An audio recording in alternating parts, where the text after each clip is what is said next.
cannot publish net rates. They have to display. That's what I'm saying. They can publish net rates only if they become hoteliers. Yes. Otherwise, they cannot do They that. cannot publish net rates. Sir, but anyway they are doing it net rates. No, I mean, not no. they burn the money from their pocket and they. That's something They different. cannot, That is they something cannot different. publish net rates. They have to publish the hotel published rates. They have to display those rates. And Then they show up. They'll say otherwise 5,000 rupees we are offering at 3,800. Something like that they'll say. Less commission. Something like that. So they will show both gross and the net, so that customers know what is that they are getting into by dealing with them. आज release जैसे 2,500 एक उनका tariff है, उसमें 2 extra fix डाल दिए 1300 के हिसाब से, टोटल प्राइस हो गया 5100 रुपए। उस केस में क्या रेट लगेगा? When extra bad, I have told you, today's service tax law wants to, it says if you are giving extra bad, don't include that value to determine your threshold. Where does it say that? In service tax, education gain. Service tax. But over here they talk about room. No, that's what I, the day before yesterday only this came. Service tax has this for last 3-4 years. Except in service. We are going with that principle. And if you want clarity, you make them better, create that kind of a principle even in GST. Because you have a guiding principle today, why do you want to go and look elsewhere? We'll go with that to you itself. So my view is wedding you should not include the arrival tariff. Then by that same logic, service tax forces me to pay the same service tax on all room rent. So if I want to benefit of the differential of 12 or 18% based on my tariff, then I'd rather not go and say please apply service tax rules to me. No, again, service tax and GST law doesn't make any difference as far as transaction value is concerned. Okay? I am hearing different practices in different parts of the country, unfortunately. Each one is following one practice. One says on tariff, one says on actual rent. In South it is slightly different, West I am seeing different. There is no uniformity in the position which will give rise to the litigation. So I think eventually one view should be taken as was mentioned by Mr. Ganesh, whatever it is, right or wrong. One view if you take it will be correct. So that we have collective bargaining, otherwise we will be fractured in our own approach.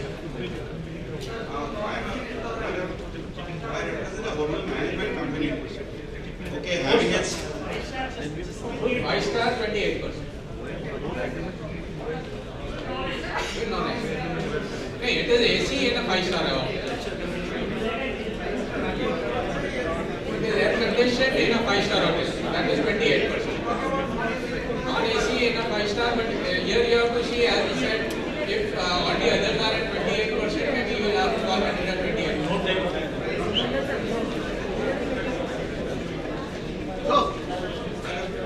I represent a hotel management company. It's not audible. I represent a hotel management company Okay. which has got its registered office in Mumbai and its corporate office in Delhi. Okay. Now, two things. One is, can I raise invoices, some of invoices from my office in Mumbai and some invoices from Delhi, basically to avail of the input credits, in terms of professional services, input which you are receiving. Two is, now I currently follow the practice, let's say for the, I raise my invoice based on the profit and loss statements that I receive of the hotels. This is I'm raising fees for management services rendered. So I raise fees based on the top line and the GOP of the individual hotels. Now I typically, let's say for the month of May, I would have got my profit and loss statement, let's say on 15th of June. I raise an invoice at 31st of May. Since I've rendered the service, so I date the bill on the last day of the month. So physically I get the P&L statement only on the same 15th of June. Now the situation where I have to file the return itself by 15th of June, what would be the option available to me? I mean, can I date the invoice current month or the rendered the service in the previous month? Okay. So there is one question on service, very interesting question, I'll tell you. There is if you take any manufacturer or any trader who is your customer, let's assume, and you have invoice to him which is not creditable today, tomorrow it becomes creditable to you. So there will be a general tendency that people will tell, please raise the invoice after GST. There are two situations which will arise. Either people will force you to raise an invoice pre-GST, or people will force you to raise invoice post-GST, depending upon, I'm talking about really corporate customers, depending upon their own eligibility to credit today and tomorrow. So for example, if you take a trader, this will also answer your question, sir. For example, the trader don't get any credit today for any of the services. So today you give him a bill, 15%, it becomes a cost. Okay? Assuming that in May you are doing the service, in June you are raising the invoice. 15% goes down the drain for you.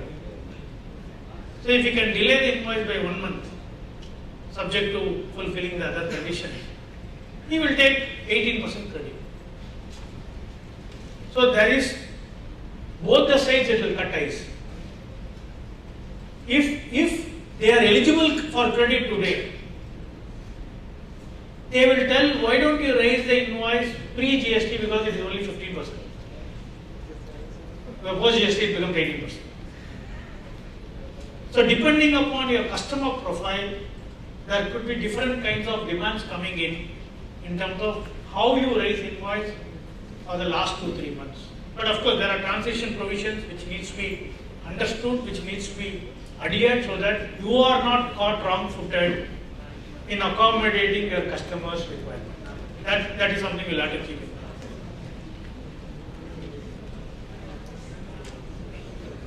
So, now suppose Yeah. when we talk about matching data too much, so that we can take the input credits. Now suppose if I'm running a restaurant services, how am I supposed to upload my sales data, which is very difficult. If the other person wants to take the input credits, then in that case, how will we upload our sales data? FNB no input credit. FNB there is no input credit. Assuming there is an input credit, you have to upload your sales register, GSTR and not.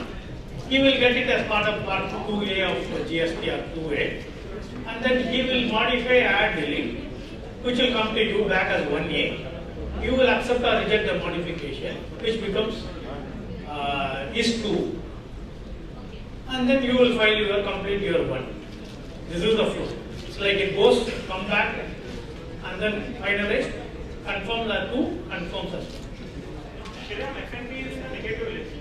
I know. I'm just saying, assuming it is eligible. Assuming, let's assume corporate event they have done. You have conducted for a call. Then it is eligible. So, I have a question. I had asked a question, can I do the billing from my Delhi office or my Mumbai office or both? We'll have to see. I had asked a question, since I've got 2 offices, can I distribute the billing from both these 2 offices? Is that permitted? Yeah. Because As per the turnover of both the officers, if these, No, I'm a managing company. Some of my team is sitting in Delhi. Some of the team members are sitting in Mumbai.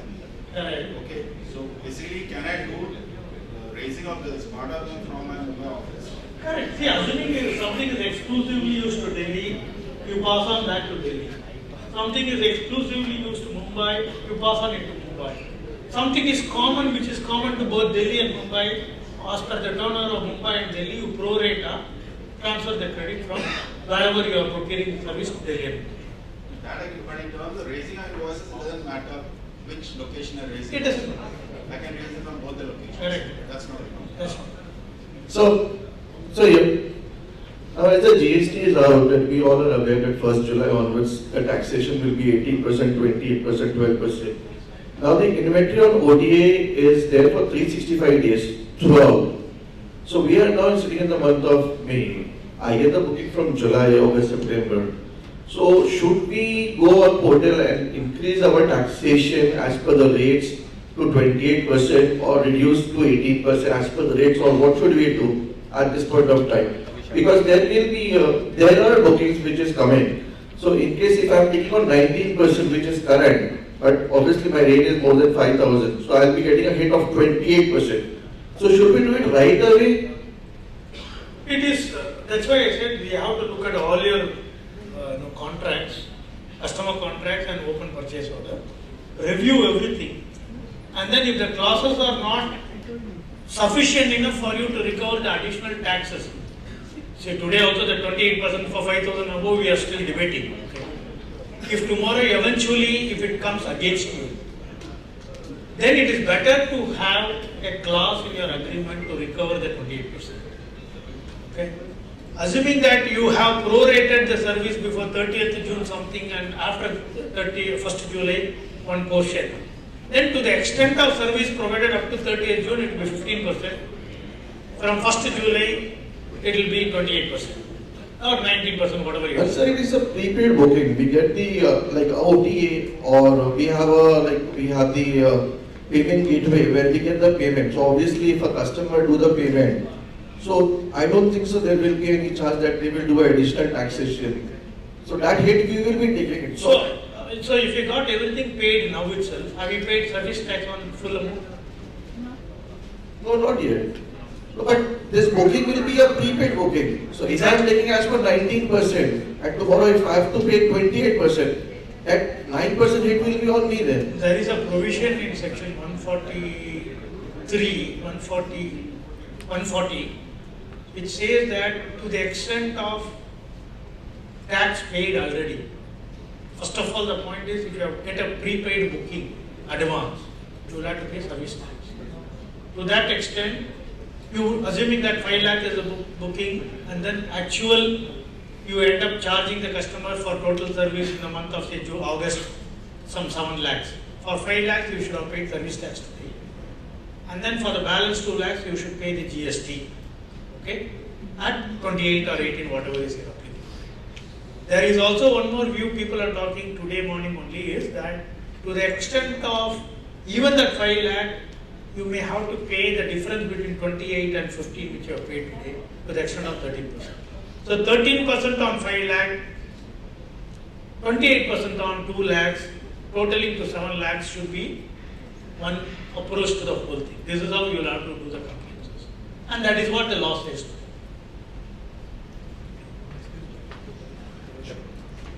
Excuse me. I have two questions. One is, you just mentioned that in order to take the ITC, the payment has to be made in 180 days. Now there are cases, where the vendor is not paid because there is some retention amount kept on board. There is a defect liability period. So, how does one ensure that all these conditions are fulfilled and then 180 days we make the payment? So 180 days you have taken credit. If you don't make the payment within 180 days, you will reverse the credit. As and when you make the payment, you can take back the credit, but that should be before 30th September next year. So let's assume we are in July now, May now. By 30th September, we are talking about financial year 17-18. By 30th September 18, okay, if you have made the payment, so you have crossed the 180 days, you have to reverse the credit. But if you are making the payment after the 6 months, because you have settled the dispute with him, you can take back the credit, provided it is before 30th September 2018. And suppose for any reason, at the time of settlement, it is decided that the amount is not payable to him, or instead of say 100 rupees, it's say 70, 80 bucks. That to the extent of that 20, 30 rupees, do I have to reverse the input credit that I have taken earlier? Yes. Another question was, you mentioned that for issue a credit note, if there are multiple invoices and I raise a credit note, then does it have to be on individual invoice basis, or I can have one single credit note for say multiple invoices? Now that will not be practical because when you are uploading, you will have to give the original invoice number against each credit note. Okay. You will have to issue multiple credit notes. Sorry, Mr. Shriram have to take his flight back to Chennai. So, with limitation of time, I'm really sorry to take any more questions now. Thank you very much. Can we have the presentation? Sorry. Thank you all. Thank you so much for the patient listening. I'm sure I have not answered most of your questions. But this is the best we could do within the short span of 2 days. Thank you so much. My honor to offer a vote of thanks to all of you and sir. But before that, I just wanted to, I'm too small to say, this particular thing. Whatever happened in last 48 hours or 72 hours, the rates have come out. Are we looking at accepting as it is, as in hoteliers, 28%, 18%, 12%? Or are we, doing something, collectively? Mr. Sabir. If we have a state like what is the highest tax ever today in any state? I don't think we are touching 28% in any state. Sir, we are not touching even 19% or 20%. It is not 22%. In Delhi it is 22%, is the highest rate. The highest tax in India. Sir, I'm saying on behalf of any. Gateway from the finance minister has to be incorrect. There is no increase in tax as far as Sir, why five-star hotels to be penalized anyway by collection? He is going to contribute more to the government. It is going to be a too, sir, it is going to be a too competitive, incompetitive India compared to the nation around. So I think we should, pass a resolution, something. Or rather, our association should take this to the government, to hear us.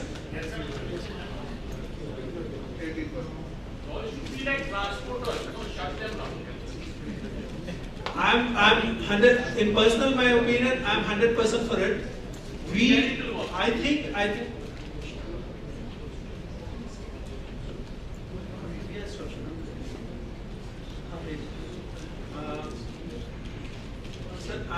think I have not heard after post-independence. Hotel industry has never shut for a single day. We should consider. It's a serious because it's going to hit us. Like. Well, we can even do it for one day. I think. Anyway, I'm for it. Friends, on behalf of HRLWI, I take this opportunity of thanking Mr. Sriram Balakrishnan and Mr. Suresh Kagalwala for having taken time out of their busy schedule to share with us their views and expertise on this very important topic of GST law 2017. On behalf of the association, I would also like to thank Mr. Anurag Bhatnagar. He is an area sales, area general manager, and the entire team of the Regis, without whose support the seminar would not have been possible. Friends, I may call upon Mr. V. Shriram and Suresh Kagalwala to kindly receive a memento as a token of our appreciation. I just request Mr. Jimmy Shaw, please be on the stage and please our honorable speaker.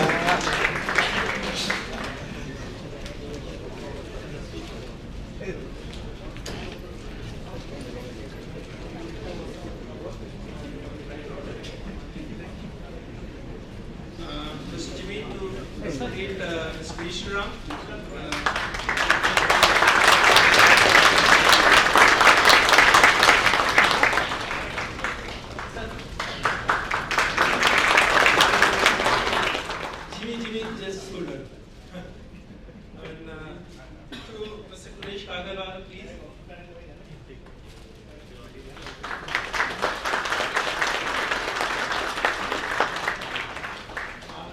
Before closing, I just request Mr. Krishna that you need to come as soon as possible. Whenever we need you, that's for sure. With a better clarity and all now. This is unfortunately, this is only 2 days old, so many of the items are still not very clear. But I think one or two important points alone we need to take up as an association quickly with the government. With that, I think more or less we'll have a lot more clarity than what we have discussed. I'm sure it will come through. So we have to be very positive. Thank you. Last but not least, I want thank you, all of you, all the participants and all of HRWI members and non-members of our faculty, all my team members of HRWI, who are attending in large number. We promise you, this kind of seminar which are educating